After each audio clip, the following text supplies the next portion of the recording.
Assalamualaikum warahmatullahi wabarakatuh. Bismillahirrahmanirrahim. Alhamdulillahirabbil alamin. Wal aqibatu lil muttaqin wal khusranu lil asyin.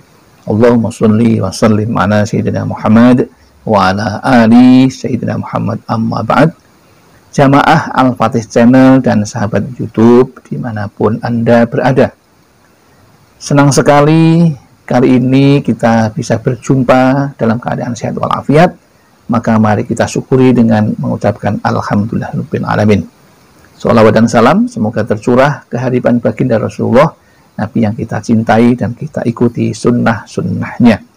Selanjutnya izinkan kami untuk berbagi kepada saudara-saudaraku yang rajin menjalankan sholat duha. Adapun judulnya adalah hati-hati, sholat duha di waktu ini bukan pahala yang didapat, tetapi justru dapat berdosa. Ini sesuatu yang sangat kontradiktif. Anda ingin mendapatkan pahala, Anda ingin mendapatkan kebaikan-kebaikan dari sholat duha, karena sholat duha itu adalah amalan para awabin, orang yang suka bertaubat, amalan Nabi yang selalu dikerjakan dan sahabat-sahabatnya.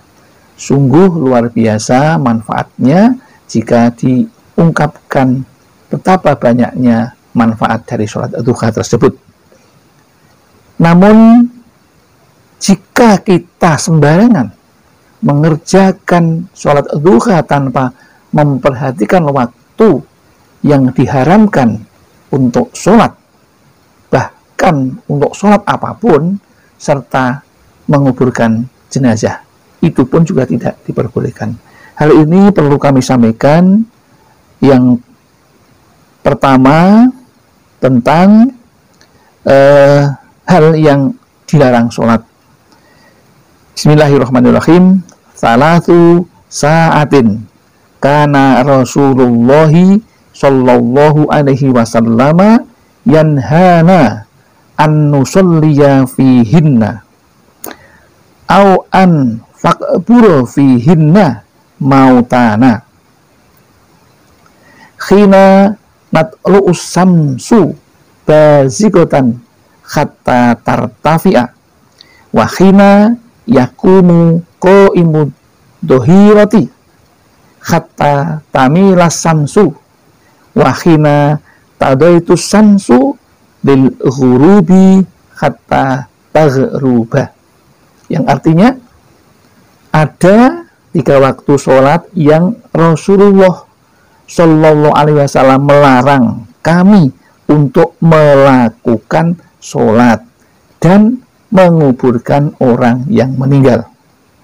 Yang pertama yang berkaitan dengan masalah sholat duha, yaitu ketika matahari terbit.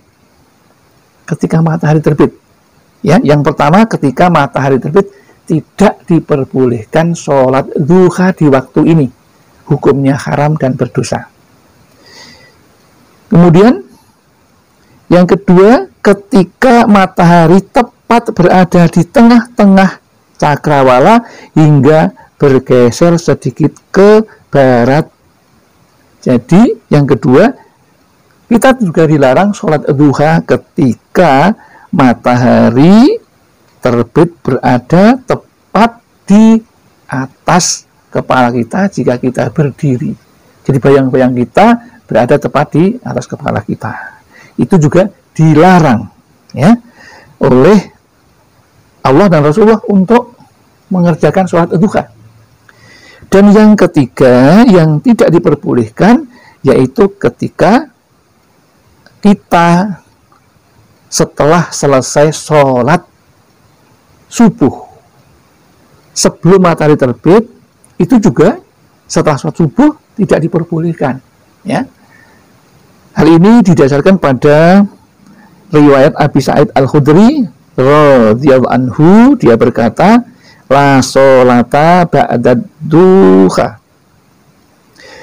la sholata ba'da subhi hatta tartafi as-samsu, wala sholata ba'dul asri hatta taghi basamsu, yang artinya tidak ada sholat setelah sholat subuh hingga matahari terbit.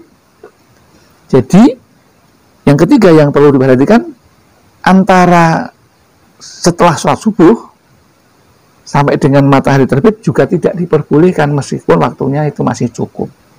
Misalnya Anda ingin berangkat pagi-pagi, sudah melaksanakan kewajiban sunnah yang dianjurkan Nabi, yaitu sholat duha.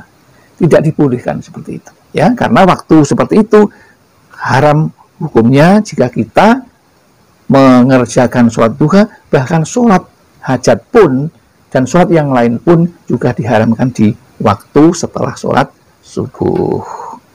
Kemudian, ya, yang pertama tadi kami ulangi. Yang pertama, jangan sholat duha ketika matahari terbit, ya. Yang kedua, jangan sholat duha ketika matahari berada di cakrawala hingga bergeser ke arah barat.